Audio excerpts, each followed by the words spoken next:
اب ذرا آئیں نا تو لڑکیوں کی شکل و صورت بھی دیکھیں کہ کن کن سے شادیاں کریں۔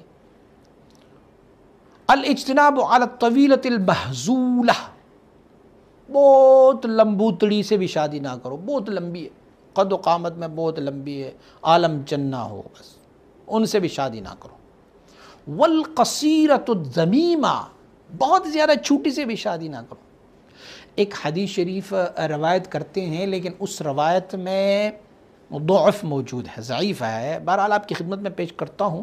کل طویل احمق الا عمر، ہر لمبوتڑا وہ احمق ہوتا ہے مگر عمر جو ہے وہ نہیں ہے، اور کل قصیر فتنۃ الا علی، ہر چھوٹے قد والا فتنہ ہوتا ہے مگر علی نہیں ہے۔ کہ کسی ہمارے جو ادبیات کی کتاب ہے اس میں سے ایک بندے نے یہ دیکھا کہ کتاب میں لکھا ہوا تھا کہ جس کی داڑھی بہت طویل ہونا وہ بندہ احمق ہوتا ہے۔ تو جب دیکھا مولوی صاحب نے تو اس کی بھی داڑھی بہت طویل تھی، ایسے قبضہ لیا تو دیکھا داڑھی بہت طویل ہے، کہا یار سچ مجھ میں کہیں احمق نہ بن جاؤں۔ تو اس وقت چراغ جلتا ہوتا تھا، شمع جلتی ہوتی تھی، ادھر ادھر دیکھا قینچی نہیں ملی، کوئی چیز کاٹنے والی نہیں ملی، تو انہوں نے ایسے کر کے قبضے میں لیا، کہا یہاں تک، تو پھر وہ آگ کی اس شعلے پہ اس نے رکھی۔ اب ظاہری بات ہے کہ جب داڑھی کے بالوں کو آپ شعلہ قریب کر لیں گے تو وہ تو یہ نہیں دکھتا کہ یہاں تک میں نے جلانا ہے، وہ تو پوری کا پوری داڑھی چلی۔ صبح جب لوگوں سے ملا تو لوگوں نے کہا یہ کیا کیا ہے مولوی صاحب؟ نے کہا یار کتاب میں یہ دیکھا پھر میں نے یہ کام کیا، تو فرمایا کتاب نے سچ ہی فرمایا ہوا ہے کہ بڑے داڑھی والا جو ہے وہ احمق ہوتا ہے، بھئی تھوڑا انتظار کر لیتے، یہ حماقت تھوڑی ہے۔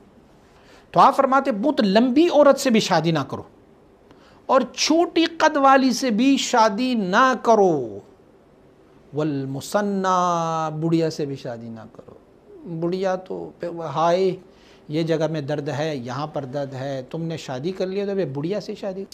والمکاثرہ، بہت بولنے والی سے بھی شادی نہ کرو، بل بل بل بل بل کر کے بولتی رہے گی، بولتی رہے گی، بولتی رہے گی، شادی سے پہلے تو ان کی بولی بہت اچھی لگتی ہوگی لیکن شادی کرنے کے بعد پھر وہی بولی درد سر بن جاتی ہے۔ زیادہ بولنے والی سے بھی شادی نہ کرو۔ وذات ولدن، جس کے ساتھ ایک بچہ ہو کسی اور شوہر سے اور پھر ان سے نکاح کر کہا بچہ بھی مجھے قبول ہے، میں تمہاری محبت میں اتنا پاگل ہو گیا ہوں، کل کو وہ بچہ تمہارے لیے درد سر بنے گا۔